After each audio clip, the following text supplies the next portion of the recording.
là, hein? Il y a 4 mois, oui, la France est en guerre, les hôpitaux sont débordés, les centres de réanimation débordent, c'est une catastrophe, on n'a plus de lits, c'est terrible, c'est la guerre. 4 mois plus tard, concrètement, qu'est-ce que vous avez fait? Est-ce que vous avez construit un seul hôpital? Rien. Est-ce que vous avez fait des tentes pour accueillir des malades supplémentaires? Que dalle. Est-ce que vous avez donné du matériel pour les centres de réanimation? Que dalle. Par contre, quand c'est la Coupe du Monde de foot, vous faites des stades en 15 jours, ça sort du sol comme des champignons.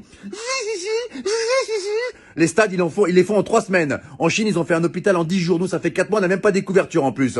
Un oreiller non plus? Bon, bah écoute, c'est super, hein, vive la France.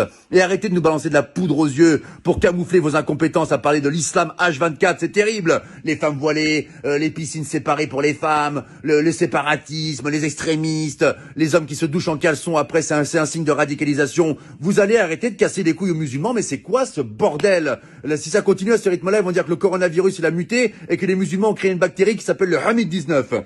Nous sommes avec Jérémy qui a été infecté par le Hamid-19. Pouvez-vous nous raconter votre calvaire, Jérémy?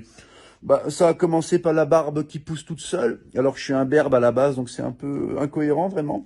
Et après, les premiers symptômes, j'ai dit des mots d'arabe en pleine nuit. Je me réveillais, Allahu Akbar! Et là, vraiment, c'était vraiment difficile. Et le point final, ça a été quand je mangeais avec maman. Elle m'avait préparé un cassoulet, c'est une bonne vivante, maman.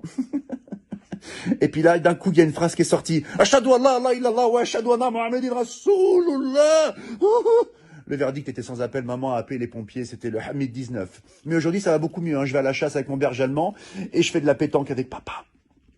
Voilà, c'était Jérémy qui a été infecté par le Hamid 19. Laissez les musulmans tranquilles, c'est insupportable. On a l'impression qu'il y a que eux qui existent dans le monde. Vous les massacrez H24. Là, je m'adresse au peuple de France. Il faut qu'on défende nos frères musulmans. Ce sont des Français à part entière comme nous. C'est comme si on laissait un gamin à l'école se faire tabasser par 10 personnes et qu'on réagissait pas. Il faut qu'on les défende. D'accord? Les médias se servent d'une minorité pour salir une majorité. Ils leur cassent les couilles. La plupart des musulmans, ils sont en France, ils sont sans problème, on les entend jamais. Ils veulent une vie tranquille comme vous, comme moi, comme nous tous.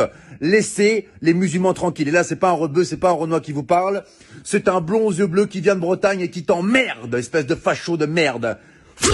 Ah oui, attention, j'ai fait du Krav Maga, moi je te nique ta